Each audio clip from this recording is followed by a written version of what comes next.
ಅಹಮದಾಬಾದ್ ವಿಮಾನ ದುರಂತ ಪ್ರಕರಣದ ವಿಚಾರಕ್ಕೆ ಸಂಬಂಧಪಟ್ಟಂತೆ ಹಾಸ್ಟೆಲ್ ಖಾಲಿ ಮಾಡಿ ವಿದ್ಯಾರ್ಥಿಗಳು ಹೊರಟಿದ್ದಾರೆ. ಬಿಜೆ ಆಸ್ಪತ್ರೆ ಕ್ಯಾಂಟೀನ್ ಮೇಲೆ ವಿಮಾನ ಪತನ ಆಗಿತ್ತು. ಹಾಸ್ಟೆಲ್ನಲ್ಲಿದ್ದ ವಿದ್ಯಾರ್ಥಿಗಳು ಆತಂಕದಲ್ಲಿಯೇ ಹಾಸ್ಟೆಲ್ ಅನ್ನು ಖಾಲಿ ಮಾಡಿಕೊಂಡು ತಮ್ಮ ಮನೆಗಳಿಗೆ, ಊರುಗಳಿಗೆ ಹೋಗ್ತಾ ಇದ್ದಾರೆ. ಕ್ಯಾಂಟೀನ್ ಪಕ್ಕದಲ್ಲಿದ್ದ ಬಿಜೆ ಆಸ್ಪತ್ರೆ ಹಾಸ್ಟೆಲ್ ಭಾಗ ಬಹುತೇಕ ಸುತ್ತಿದೆ.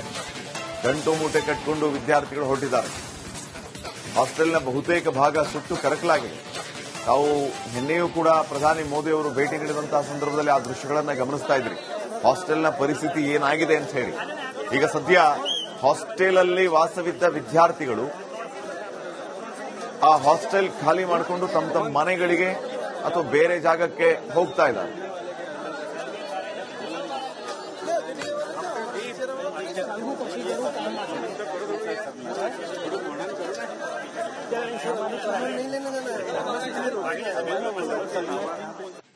ಇವಾಗ ಇನ್ನಷ್ಟು ಮಾಹಿತಿಯನ್ನ ನೀಡ್ತಾರೆ ಪ್ರತಿನಿಧಿ ಅಭಿಷೇಕ್. ಈಗ ನೇರ ಸಂಪರ್ಕದಲ್ಲಿ ಜಾಯ್ನ್ ಆಗ್ತಾ ಇದ್ದಾರೆ. ಅಭಿಷೇಕ್, ನೋಡಿ, ಈ ರೀತಿಯ ವಾತಾವರಣ ನಿರ್ಮಾಣ ಆದ್ಮೇಲೆ ಸಹಜವಾಗಿ ಆತಂಕ ಕಾಡೋದು ಕಾಮನ್.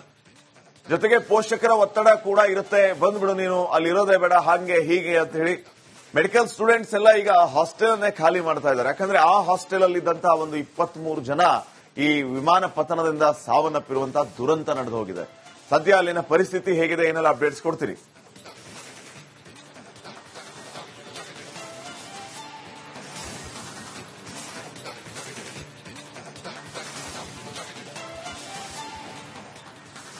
ಮೊದಲನೇದಾಗಿ ಕ್ಯಾಂಟೀನ್ ನ ಕಟ್ಟಡ ಪೂರ್ಣ ಪ್ರಮಾಣದಲ್ಲಿ ಭಸ್ಮಾಗೋಗಿರುವಂತದ್ದು, ಗೋಡೆಗಳು ಬಿದ್ದೋಗಿರುವಂತದ್ದು, ಅದೇ ಪ್ರದೇಶದಲ್ಲಿ 23ಕ್ಕೂ ಅಧಿಕ ವಿದ್ಯಾರ್ಥಿಗಳು ಸಾವನ್ನಪ್ಪಿರುವಂತದ್ದನ್ನ ಕಣ್ಣಾರೆ ನೋಡಿದಂತ ಒಂದಿಷ್ಟು ಸಹೋದ್ಯೋಗಿಗಳು ಅಥವಾ ವಿದ್ಯಾರ್ಥಿ ಮಿತ್ರರು ಏನ್ ಮಾಡಿದ್ದಾರೆ, ಈಗ ಹಾಸ್ಟೆಲ್ ಅನ್ನ ಕೂಡ ಖಾಲಿ ಮಾಡಿದ್ದಾರೆ. ಎಲ್ಲ ವಸ್ತುಗಳನ್ನ ಒಂದೇ ರಾತ್ರಿಯಲ್ಲಿ ಪ್ಯಾಕ್ ಮಾಡಿಕೊಂಡು ನಿನ್ನೆ ಸಿಕ್ಕ ಗಾಡಿಗಳಲ್ಲಿ ಮನವಿಯನ್ನ ಮಾಡಿಕೊಂಡು ಬೇರೆ ಬೇರೆ ಕಡೆಗೆ ಸ್ಥಳಾಂತರ ಆಗುವಂತ ಕೆಲಸವನ್ನು ಮಾಡಿದ್ದಾರೆ. ಇದೇ ಮೊದಲನೇ ಬಾರಿಗೆ ಆಸ್ಪತ್ರೆಯಲ್ಲಿರುವ ವೈದ್ಯರು ಕೂಡ ಕಣ್ಣೀರು ಹಾಕುವಂತ ಪರಿಸ್ಥಿತಿಯನ್ನು ನಿನ್ನೆ ನಾವು ಬಿಜೆ ಆಸ್ಪತ್ರೆಯಲ್ಲಿ ನೋಡಿದ್ವಿ. ಯಾಕೆಂದ್ರೆ ಸಾಮಾನ್ಯವಾಗಿ ಪೇಷಂಟ್ಗಳನ್ನ ಅವರು ಮೃತಪಡೋದನ್ನ ನೋಡ್ತಾರೆ, ಕುಟುಂಬಸ್ಥರಿಗೆ ಧೈರ್ಯವನ್ನು ಹೇಳ್ತಾರೆ. ಆದ್ರೆ ಸಹೋದ್ಯೋಗಿಗಳಾಗಿದ್ದಂತ ವೈದ್ಯರೇ ಮೃತಪಟ್ಟಿರೋದನ್ನ ಅವ್ರಿಗೂ ಕೂಡ ಅರಗಿಸಿಕೊಳ್ಳೋದಕ್ಕೆ ಒಂದ್ ಕಡೆ ಆಗ್ತಾ ಇರಲಿಲ್ಲ. ಆದ್ರೂ ಕೂಡ ಕರ್ತವ್ಯವನ್ನ ಮೆರಿಬೇಕಾದಂತ ವೈದ್ಯರು ಕರ್ತವ್ಯವನ್ನ ಮಾಡಿಕೊಂಡೇ ಕಣ್ಣೀರು ಮತ್ತೊಂದ್ ಕಡೆ ಹಾಕ್ತಿರುವಂತದ್ದು ನೋಡಿದ್ವಿ. ಎರಡನೇ ಅಪ್ಡೇಟ್ ಏನು ಅಂದ್ರೆ, ಈಗ 3 ದಿನ ಆಗ್ತಾ ಬಂತು ಘಟನೆಯಾಗಿ, ಆದ್ರೂ ಕೂಡ ಪೊಲೀಸರ ಬಿಗಿ ಭದ್ರತೆ ಮುಂದುವರೆದಿರುವಂತದ್ದು. ಕಾರಣ ಏನು ಅಂತ ನಾವು ನೋಡೋದಾಯ್ತು ಅಂದ್ರೆ, ಆ ಪ್ಲೇನ್ ಕ್ರಾಶ್ ಆಗಿರುವಂತ ಸೀನ್ ಏನಿದೆ ಅಥವಾ ಇನ್ಸಿಡೆಂಟ್ ನಡೆದಂತ ಕ್ರಾಶ್ ಸ್ಪಾಟ್ ಏನಿದೆ, ಸೈಟ್ ಏನಿದೆ, ಅಲ್ಲಿ ಯಾವುದೇ ವ್ಯಕ್ತಿ ಅಲ್ಲಿ ಓಡಾಟ ಆರಂಭ ಮಾಡಿದ್ರೆ ಆ ಒಂದು ಜಾಗದಲ್ಲಿ, ಆ ಒಂದು ಪೆರಿಮೀಟರ್ ನಲ್ಲಿ ಇದ್ದಂತ ಒಂದಿಷ್ಟು ಸೂಕ್ಷ್ಮ ಡೀಟೇಲ್ಗಳು ಮಿಸ್ ಆಗುವಂತ ಸಾಧ್ಯತೆ ಅನ್ನೋ ಒಂದು ಕಾರಣದಿಂದಾಗಿ ಆ ಪ್ರದೇಶವನ್ನ ಈಗ ಸೆಕ್ಯೂರ್ ಮಾಡಿಕೊಳ್ಳಲಾಗಿರುವಂತದ್ದು. ಇನ್ನೂ ಕೂಡ ತನಿಖೆ ಮುಂದುವರಿತಾ ಇದೆ. ತನಿಖೆಯ ಭಾಗವಾಗಿ ಯಾವುದೇ ಒಂದು ವಸ್ತು ಕೂಡ ಕದಡದಂತೆ ಈಗ ಎಚ್ಚರಿಕೆಯನ್ನು ಪೊಲೀಸರು ವಹಿಸಿರುವಂತದನ್ನ ನಾವು ಗಮನಿಸಿರುವಂತದ್ದು.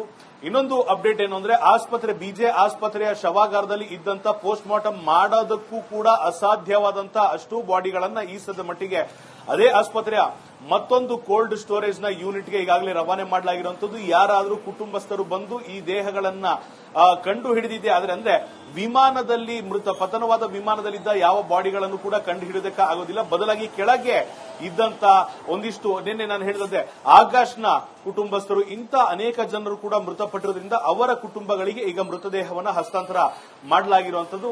ಇವಿಷ್ಟು ಒಂದು ಕಡೆ ಆಯ್ತು ಅಂದ್ರೆ, ಇಂದಿನಿಂದ ಈ ಅಮೆರಿಕದಿಂದ ಬಂದಂತ ತಂಡ ಇರಬಹುದು, ಇಲ್ಲಿನ ತಂಡ ಇರಬಹುವಂತದ್ದು, ಆ ಬೋಯಿಂಗ್ ಮ್ಯಾನುಫ್ಯಾಕ್ಚರರ್ಸ್ ಇರಬಹುದು, ಇಂಜಿನ್ ಮ್ಯಾನುಫ್ಯಾಕ್ಚರರ್ಸ್ ಇರಬಹುದು, ಇವರಷ್ಟೂ ಜನರ ಸಭೆ ಮುಂದುವರಿಯುತ್ತೆ. ಏರ್ ಇಂಡಿಯಾದ ಸಭೆ ಮುಂದುವರಿಯುತ್ತೆ. ನಿಖರವಾದ ಕಾರಣವನ್ನ ಕಲೆ ಹಾಕೋದಕ್ಕೆ ಒಂದಿಷ್ಟು ಮೀಟಿಂಗ್ಗಳು ನಡೆಯುತ್ತೆ. ಇದಾದ ನಂತರ ತನಿಖೆ ಕೂಡ ಡಿಜಿಸಿಎ ವತಿಯಿಂದ ಆರಂಭವಾಗುತ್ತೆ.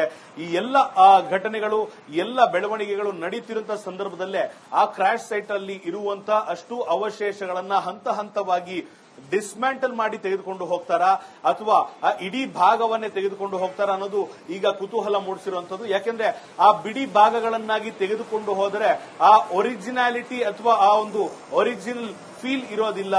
ಆ ಘಟನೆಗೆ ಕಾರಣವಾದ ಆಕ್ಚುಯಲ್ ರೀಸನ್ ಏನು ಅಂತ ಗೊತ್ತಾಗೋದಿಲ್ಲ.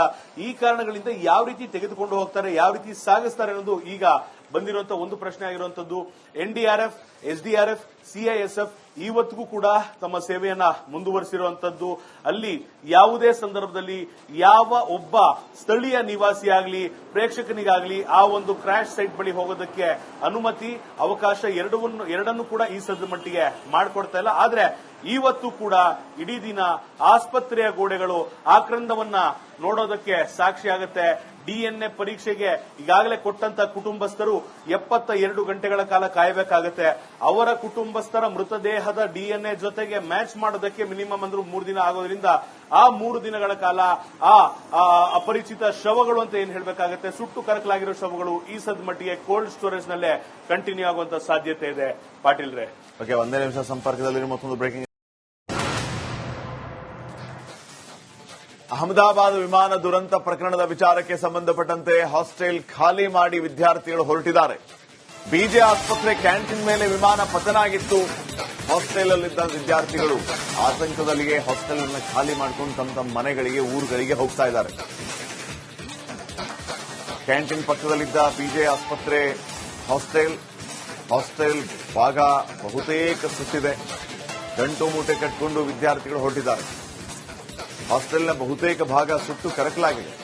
ತಾವು ನಿನ್ನೆಯೂ ಕೂಡ ಪ್ರಧಾನಿ ಮೋದಿ ಅವರು ಭೇಟಿ ನೀಡಿದಂತಹ ಸಂದರ್ಭದಲ್ಲಿ ಆ ದೃಶ್ಯಗಳನ್ನು ಗಮನಿಸ್ತಾ ಇದ್ರಿ.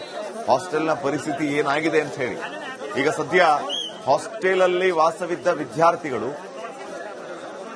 ಆ ಹಾಸ್ಟೆಲ್ ಖಾಲಿ ಮಾಡಿಕೊಂಡು ತಮ್ಮ ಮನೆಗಳಿಗೆ ಅಥವಾ ಬೇರೆ ಜಾಗಕ್ಕೆ ಹೋಗ್ತಾ ಇದ್ದಾರೆ.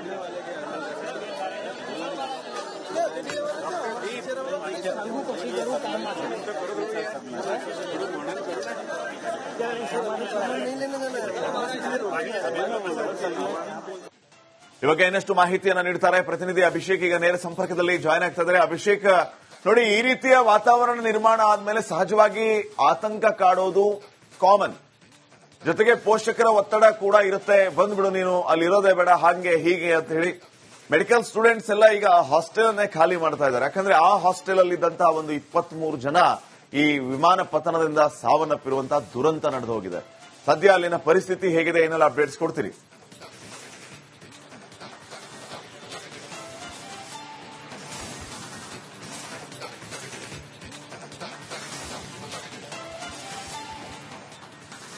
ಮೊದಲನೇದಾಗಿ ಕ್ಯಾಂಟೀನ್ ನ ಕಟ್ಟಡ ಪೂರ್ಣ ಪ್ರಮಾಣದಲ್ಲಿ ಭಸ್ಮಾಗೋಗಿರುವಂತದ್ದು, ಗೋಡೆಗಳು ಬಿದ್ದೋಗಿರುವಂತದ್ದು, ಅದೇ ಪ್ರದೇಶದಲ್ಲಿ 23ಕ್ಕೂ ಅಧಿಕ ವಿದ್ಯಾರ್ಥಿಗಳು ಸಾವನ್ನಪ್ಪಿರುವಂತದ್ದನ್ನ ಕಣ್ಣಾರೆ ನೋಡಿದಂತ ಒಂದಿಷ್ಟು ಸಹೋದ್ಯೋಗಿಗಳು ಅಥವಾ ವಿದ್ಯಾರ್ಥಿ ಮಿತ್ರರು ಏನ್ ಮಾಡಿದ್ದಾರೆ, ಈಗ ಹಾಸ್ಟೆಲ್ ಅನ್ನ ಕೂಡ ಖಾಲಿ ಮಾಡಿದ್ದಾರೆ. ಎಲ್ಲ ವಸ್ತುಗಳನ್ನ ಒಂದೇ ರಾತ್ರಿಯಲ್ಲಿ ಪ್ಯಾಕ್ ಮಾಡಿಕೊಂಡು ನಿನ್ನೆ ಸಿಕ್ಕ ಗಾಡಿಗಳಲ್ಲಿ ಮನವಿಯನ್ನ ಮಾಡಿಕೊಂಡು ಬೇರೆ ಬೇರೆ ಕಡೆಗೆ ಸ್ಥಳಾಂತರ ಆಗುವಂತ ಕೆಲಸವನ್ನು ಮಾಡಿದ್ದಾರೆ. ಇದೇ ಮೊದಲನೇ ಬಾರಿಗೆ ಆಸ್ಪತ್ರೆಯಲ್ಲಿರುವ ವೈದ್ಯರು ಕೂಡ ಕಣ್ಣೀರು ಹಾಕುವಂತ ಪರಿಸ್ಥಿತಿಯನ್ನು ನಿನ್ನೆ ನಾವು ಬಿಜೆ ಆಸ್ಪತ್ರೆಯಲ್ಲಿ ನೋಡಿದ್ವಿ. ಯಾಕಂದ್ರೆ ಸಾಮಾನ್ಯವಾಗಿ ಪೇಷಂಟ್ಗಳನ್ನ ಅವರು ಮೃತಪಡೋದನ್ನ ನೋಡ್ತಾರೆ, ಕುಟುಂಬಸ್ಥರಿಗೆ ಧೈರ್ಯವನ್ನು ಹೇಳ್ತಾರೆ. ಆದ್ರೆ ಸಹೋದ್ಯೋಗಿಗಳಾಗಿದ್ದಂತ ವೈದ್ಯರೇ ಮೃತಪಟ್ಟಿರೋದನ್ನ ಅವ್ರಿಗೂ ಕೂಡ ಅರಗಿಸಿಕೊಳ್ಳೋದಕ್ಕೆ ಒಂದ್ ಕಡೆ ಆಗ್ತಾ ಇರಲಿಲ್ಲ. ಆದ್ರೂ ಕೂಡ ಕರ್ತವ್ಯವನ್ನ ಮೆರಿಬೇಕಾದಂತ ವೈದ್ಯರು ಕರ್ತವ್ಯವನ್ನ ಮಾಡಿಕೊಂಡೇ ಕಣ್ಣೀರು ಮತ್ತೊಂದ್ ಕಡೆ ಹಾಕ್ತಿರುವಂತದ್ದು ನೋಡಿದ್ವಿ. ಎರಡನೇ ಅಪ್ಡೇಟ್ ಏನು ಅಂದ್ರೆ, ಈಗ 3 ದಿನ ಆಗ್ತಾ ಬಂತು ಘಟನೆಯಾಗಿ, ಆದ್ರೂ ಕೂಡ ಪೊಲೀಸರ ಬಿಗಿ ಭದ್ರತೆ ಮುಂದುವರೆದಿರುವಂತದ್ದು. ಕಾರಣ ಏನು ಅಂತ ನಾವು ನೋಡೋದಾಯ್ತು ಅಂದ್ರೆ, ಆ ಪ್ಲೇನ್ ಕ್ರಾಶ್ ಆಗಿರುವಂತ ಸೀನ್ ಏನಿದೆ ಅಥವಾ ಇನ್ಸಿಡೆಂಟ್ ನಡೆದಂತ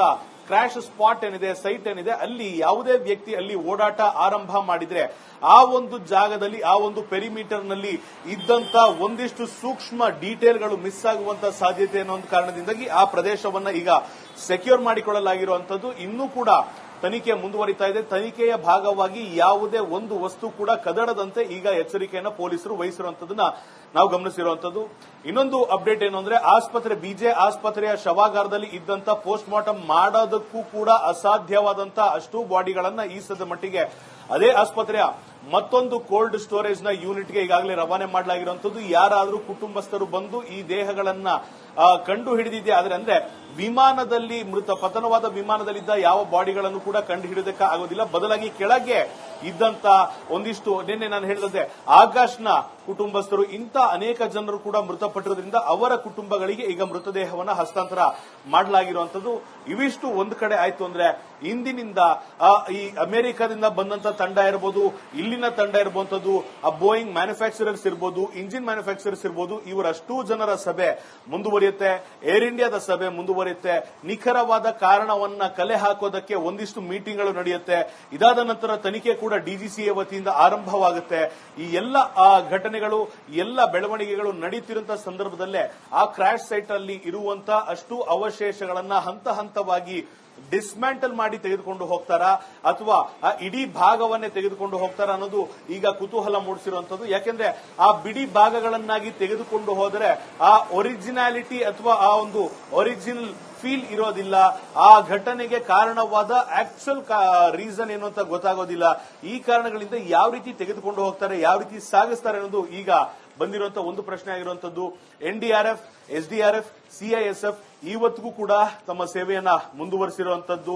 ಅಲ್ಲಿ ಯಾವುದೇ ಸಂದರ್ಭದಲ್ಲಿ ಯಾವ ಒಬ್ಬ ಸ್ಥಳೀಯ ನಿವಾಸಿಯಾಗಲಿ ಪ್ರೇಕ್ಷಕನಿಗಾಗಲಿ ಆ ಒಂದು ಕ್ರಾಶ್ ಸೈಟ್ ಬಳಿ ಹೋಗೋದಕ್ಕೆ ಅನುಮತಿ, ಅವಕಾಶ ಎರಡನ್ನೂ ಕೂಡ ಈ ಸದ್ದ ಮಟ್ಟಿಗೆ ಮಾಡಿಕೊಡ್ತಾ ಇಲ್ಲ. ಆದ್ರೆ ಇವತ್ತು ಕೂಡ ಇಡೀ ದಿನ ಆಸ್ಪತ್ರೆಯ ಗೋಡೆಗಳು ಆಕ್ರಂದವನ್ನ ನೋಡೋದಕ್ಕೆ ಸಾಕ್ಷಿಯಾಗುತ್ತೆ.